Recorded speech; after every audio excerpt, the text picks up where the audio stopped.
Bismillahirrahmanirrahim. Assalamualaikum warahmatullahi wabarakatuh.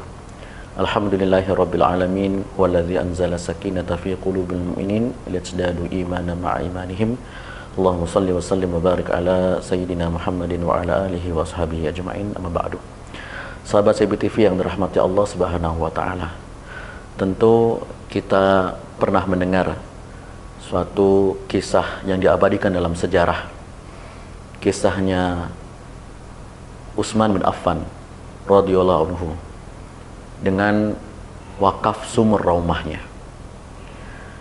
Suatu ketika Rasulullah sallallahu alaihi wasallam merasa sedih, merasa iba dan ingin membantu masyarakatnya, umatnya yang kekeringan ketika masa paceklik itu.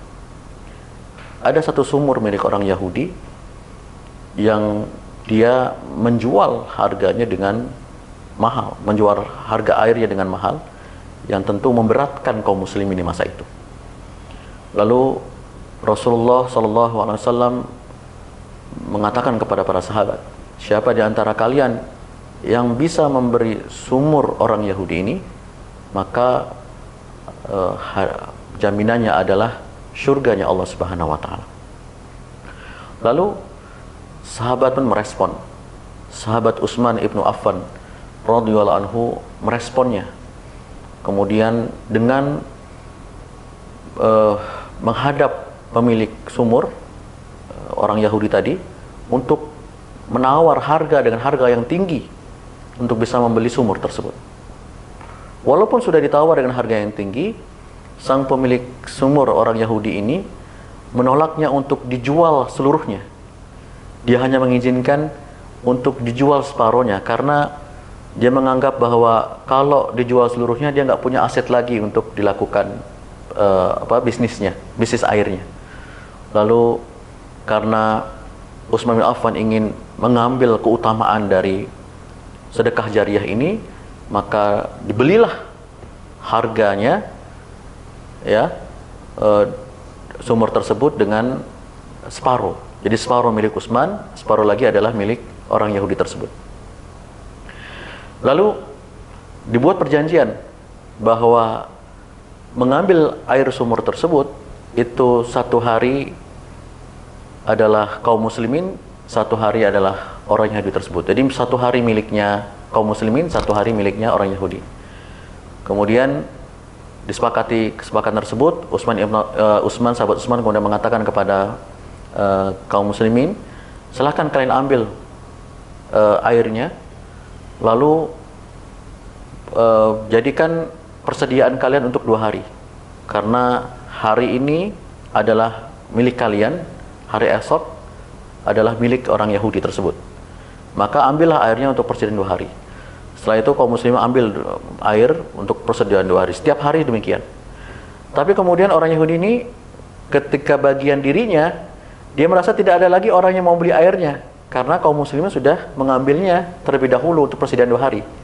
Karena merasa tidak ada pembeli lagi dan dia merasa rugi, akhirnya mau tidak mau sumur tersebut dijuallah seluruhnya kepada sahabat Utsman ini dengan harga 20.000 dirham.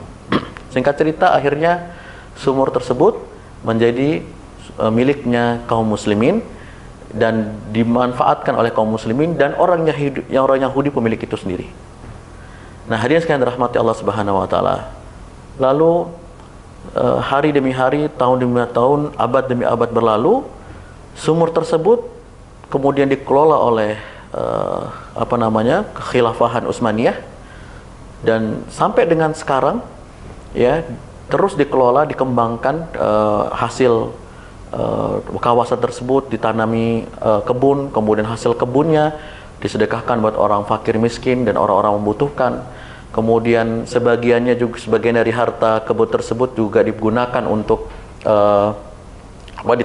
ditanam di bank, diinvestasikan ke bank, dan akhirnya singkat cerita, akhirnya harta dari Utsman bin Affan ada rekening khusus atas nama sahabat Utsman bin Affan ini di rekening bank, dan harta tersebut terus digunakan, dikembangkan sampai dengan sekarang oleh kerajaan Saudi. Demikian hadirin sekalian dirahmati Allah, kisah inspiratif dari wakafnya Utsman ibnu Affan radhiyallahu anhu tentang Sumur Raumah. Bagaimana kita bisa melihat harta tersebut sampai dengan hari ini masih bermanfaat dan digunakan bagi kaum muslimin sebanyak-banyak manfaat bagi umat, dan tentunya bisa kita lihat bagaimana pahala yang didapatkan oleh sahabat Utsman ini di akhirat atas apa yang telah dilakukannya dengan transaksi wakaf yang dilakukan dalam kehidupan dunia. Oleh karenanya, wakaf adalah abadi untuk mengabadikan harta kita, kemudian mengalirkan pahalanya walaupun kita sudah tidak ada. Demikian. Assalamualaikum warahmatullahi wabarakatuh.